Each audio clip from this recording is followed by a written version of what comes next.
going on? It's Bobby Skinner, Talkin Giants, and this is your Giants midseason mock draft. I do 4 mock drafts every year. This is the first of the 4, the midseason, the one I do at the bye week.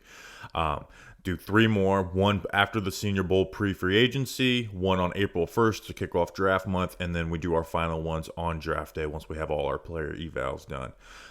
So just a couple things for this one. This is the most limited my knowledge is on total players, right? Like I'm not going to a pick and like, okay, I have one of 20 guys that I like here, right? I'm kind of looking at who's available and going and doing research on these guys.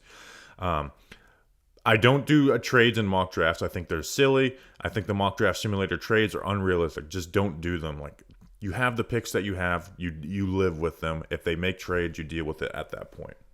The Giants do have 7 picks in this draft. They have their extra second rounder from the Leonard Williams trade from the Seahawks. And then they lost their 7th rounder in the Isaiah Simmons trade. A couple of just like draft philosophies I have. Positional value is important, especially in the first 3 rounds, but it is not the end-all, be-all. Do not let positional value stop you from taking a guy who you think is going to be a great player over a guy who you think is going to be a good player. Like, don't stress that type of stuff to me. Obviously, different situations with different positions, right? Like, I'm not taking running back at pick 7. I understand that. There should be other great players there, but there's people who don't want you to take a linebacker in the first round. I think that's crazy. Need matters, but again, I think it matters more on the first, the first 3 rounds. Once you get to day 3, the likelihood of those players becoming good players is so low that I just take the guys who I think have the best chance to be a good player. Like, I'm not really looking at need. I'm looking at which one of I'll draft the same position 3 straight times in a row, even if it's not a need, if I think those are the 3 best players. Although I do like the idea of coming away from with an offensive lineman on day 3 every single year. That is another one that I have. So we'll get into it.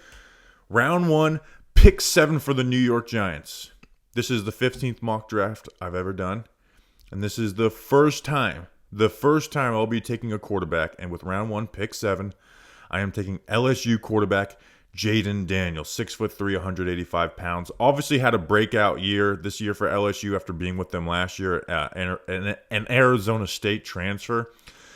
So I didn't know what to expect, right? You see highlights of the guy, you see that he's likely to be the Heisman, and that stuff is cool and all, but it's not what you draft a player for. You don't draft a guy off highlights. I went through his games at Alabama. I went through his Georgia SEC championship game last year, which, if there's one thing I saw that really improved from last year to this year in those couple of games, was his footwork. I thought it really got better, even though there's still some room to grow. But you just see a strong arm quarterback that can hit distance and velocity throws, like throws ropes into the middle of the field, and just the ability to escape and use his legs is beautiful. And he's not someone who's too willing to escape, right? Like, he goes through his reads. Sometimes he'll escape before he gets to the backside of progressions, but for the most part, like, he's getting out of the pocket for good reason, not just because he's not good at reading the field. And you see him take advantage of all parts of the field. Like, he uses the middle of the field, and that to me is what I look for in a good processor in the college, right? Because everyone can take advantage of the sidelines, especially when you have some of the guys you have at LSU. How to use the middle of the field. That's why I like Joe Burrow so much coming out of LSU. Now, no one uses the middle of the field like Joe Burrow did, but I mean, he was able to have a 13-yard average depth of target under pressure with 0 interceptions, 11.1 yards per attempt under pressure, number 1 in the nation. There's no panic to his game. That's another thing I look for. Like, does it look like there's panic when there's pressure? Now, he didn't deal with much pressure, right? He's one of the least pressured quarterbacks in college football this year, but he did the most with that. Again, made the most 20-plus yard plays in college football over the last 5 years in a single season, and that was just in 12 games. So again, I think he has the arm. I think he has the processing. Things to improve. Like, there's some footwork stuff that he needs to improve, but I watch him, and I think top 5 quarterback in Jayden Daniels. With Daniel Jones' injury, with his play, the Giants being this high in the draft may end up being even higher than pick 7. I think this is the right time to take a quarterback, and I think this quarterback would be the right guy to take. Again, need to do with these quarterbacks. Eventually, I will do every single game, all 22 deep dives. But after watching a few games of condensed broadcasts, I like what I see out of Jayden Daniels, and I see a guy who is absolutely worth the 7th overall pick. So round 1, pick 7, LSU quarterback Jayden Daniels. All right, round 2, pick 39. This was between two players. Now, luckily, the guy that I was debating going here was there available at pick 48 with the Seahawks pick. But we got a quarterback. Take this offensive line seriously. I don't want to look at, we drafted Neal, we have Thomas, we drafted Azudu, JMS early, right? Like, we got to draft other positions early. Continue to develop this offensive line, invest in this offensive line. Never enough with the offensive line. And with this pick, I put, the tiebreaker for me was I want to take the offensive line serious, and I love this player. So with pick 39, I'm going Washington, offensive tackle. I'm going to move him to guard, Troy Fautanu, 6'4", 317 pounds. I put on his film. I watched 4 plays, and I immediately fell in love with the way that he plays the game. Now, he plays left tackle for Washington, and I actually think he could play tackle in the NFL, but I think he's best suited at guard. He has a guard frame. I think he's a good enough athlete for offensive tackle, but his athleticism would be a huge plus at guard. He just plays like an ass kicker, right? Like, he needs to get better at some things, but he just like, you watch that Oregon game and the Pac-12 championship, 2 of their first 2 rushing touchdowns were off the back of him. Like, he fires off in the run game, just plays quick and fast and fiery, fires off in the run game, will punch, get movement. You can move him in space if you want to work pin and pull, or, use him as a lead blocker. And then in pass pro, very active, right? His feet move quick, uses his hands. Now, he's got like technical stuff to work with, right? He can lunge a little bit. He can, over punch and punch early, right? So he's got things to clean up, but I think that stuff at guard is going to look a lot better. And especially, I think he has the foot speed, the athleticism that you look for in the guard that is a huge plus. Plays with that leverage. Again, and I think this guy is, you see him using a bunch of hand moves, right? Like, he uses the snatch and trap and pass pro. Like, he's constantly working his hands, right? He's not just doing a 2-hand punch and then trying to stay locked on. He's constantly reloading and trying to fight. And that's what you need at guard, right? Like, at tackle, you can kind of live off of what your punch lands with if it's a good punch. At guard, you are in contact with that player from the start of the rep to the end of rep. You constantly got to be reworking your hands. So I really like that, right? And I think at guard, he'll be able to ID rushers a little better, where from space, sometimes he would miss on those. So again, now I want to see a little more functional strength from him, because in the run game, he's great. First few steps, punch, will get movement, but he needs to sustain a little bit better, and not just live off you can't live off of your initial punch in the run game in the NFL. Like, you're going to be playing against a lot better players, but again, I watched 4 plays of him and fell in love immediately. So I'm getting this guy to play guard for us. Troy Fautanu, offensive lineman out of Washington. All right, round 2, pick 48. This comes from the Leonard Williams trade. The Seahawks continuing to struggle is really good for this pick. Right now, it is a top 50 pick. And I'm taking a guy that we actually looked at in the summer in our way too early mock draft video. Or not way too early mock draft. This is the way too early mock draft. In our way too early draft preview in the summer, we looked at a lot of wide receivers, and I had 5 guys that were first-round players. And this is a guy who I had as a first-round player just if he was able to go into the NFL last year. That is Texas wide receiver Xavier Worthy. He's listed at 6'1", 160. We'll see if that height and weight holds up at the combine. Everyone loves Adonai Mitchell, and I haven't really gotten too deep into him, but Xavier Worthy has outproduced him at Texas. He has, he's 30 yards short of 1,000 on the season. I'm sure he'll get that in the college football playoff. He had almost 1,000 yards in 2021 and then 760 last year, while also getting 26 touchdowns. This guy has elite, NFL game-changing speed, right? He's just going to create big plays. I think this guy is absolutely capable of being a wide receiver 1. His speed eats up cushion. He runs past and away from guys.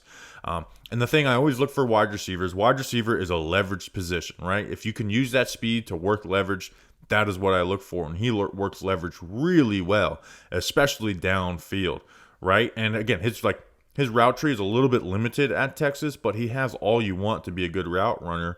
He can be a bit herky-jerky in routes. But I learned from Garrett Wilson that even if the routes don't look the most crisp, if you have someone who has that type of athleticism and works leverage that well so naturally, that translates to the NFL, right?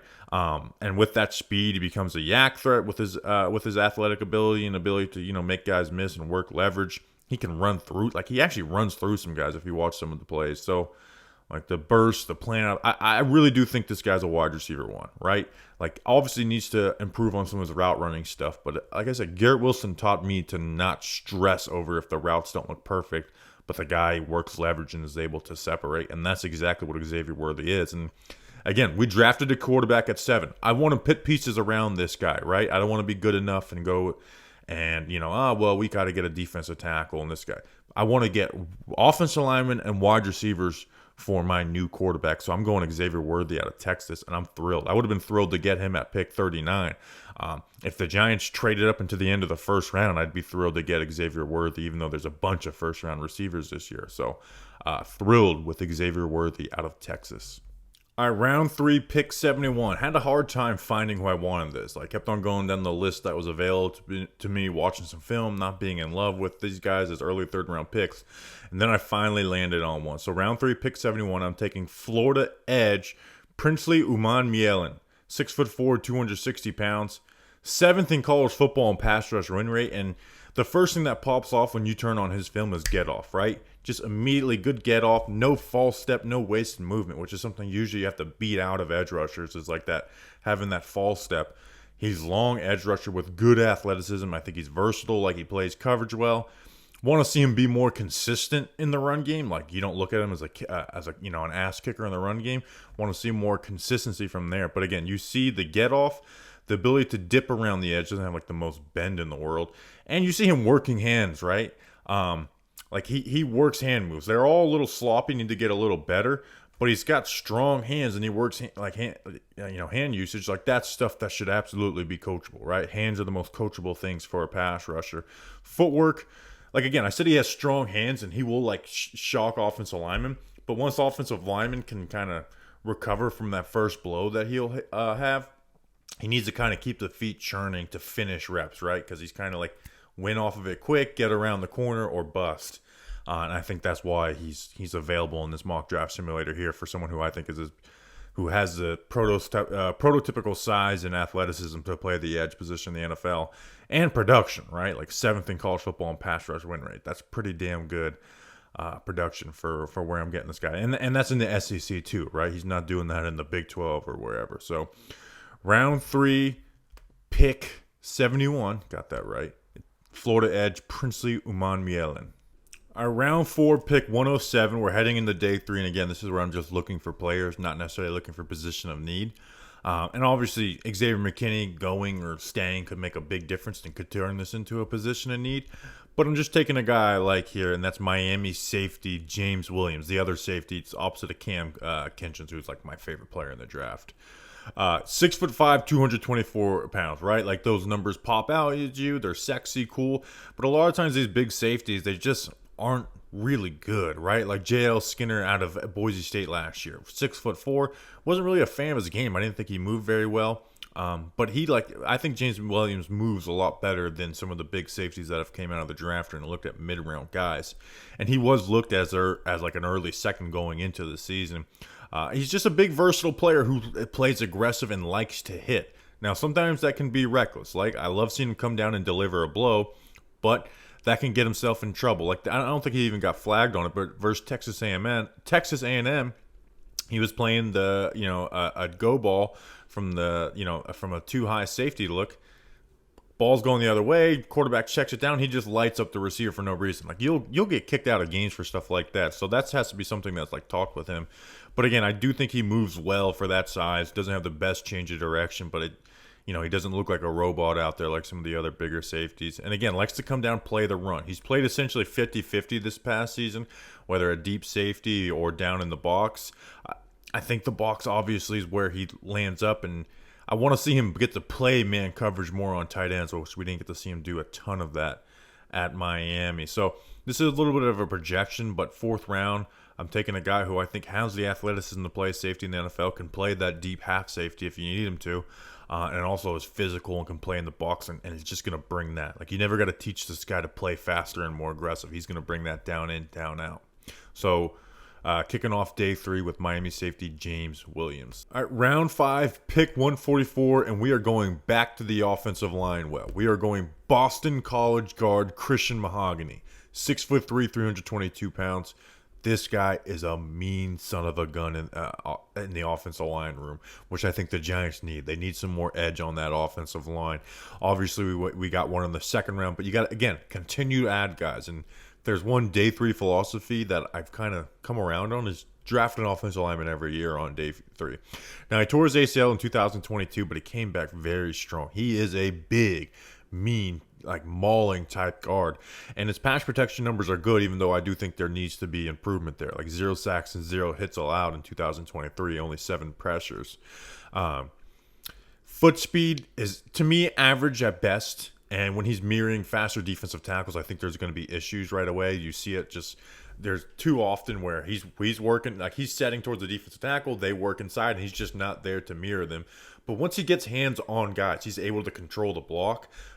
And like he's not going to suffer by any power moves, right? There is no power move that's going to move this guy and get him off his base. In the run game, you see very similar stuff, right? I watched him versus Florida State. I think the broadcast version of that game is out there.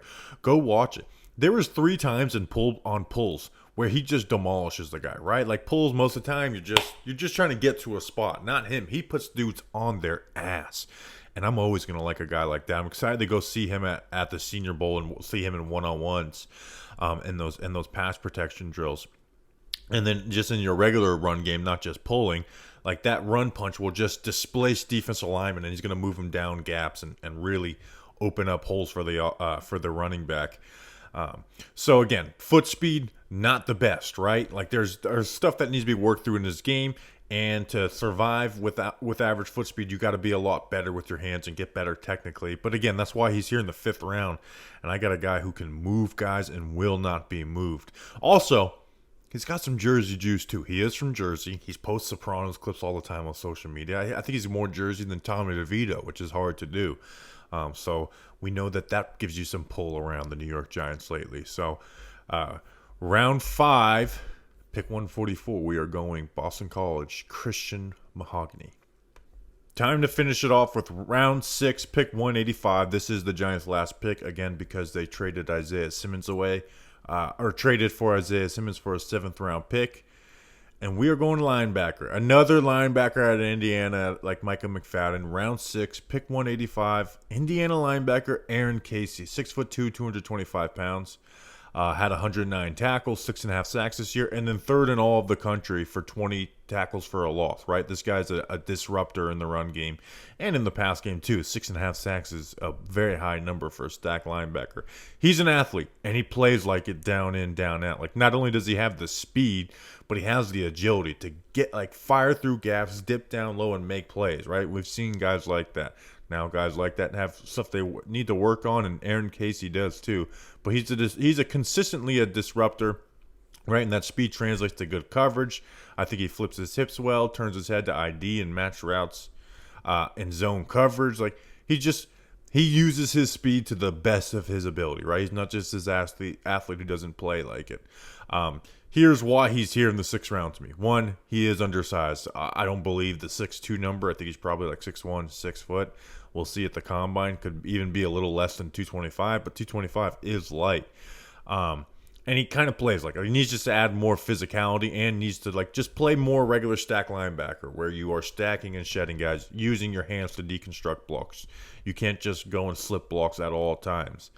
That and the processing is not a step ahead. He's either downhill chasing the play or he's behind it, right? When you're throwing any type of pulling or a tight end coming across, they're running split zone or something, he's just behind in that. And then he really needs to clean up the missed tackles. He had missed 26 this year per PFF, was a real issue for him. But obviously we are picking in the 6th round. These guys are going to have some warts to their game. So I just want to get someone who is a playmaker, right? And these are the type of linebackers I look for in round 6. The guys who can just play fast. You put them, never going to be your number 1 linebacker. But like McFadden, put him next to a good linebacker like Okereke and just allow him to play fast and free, and you play in a stacked system. Use their coverage experience, you can be a useful player. So to recap, 7 picks, got a quarterback. First time I've done it. First time I've done it. Even 2019, did not draft a QB in that mock draft.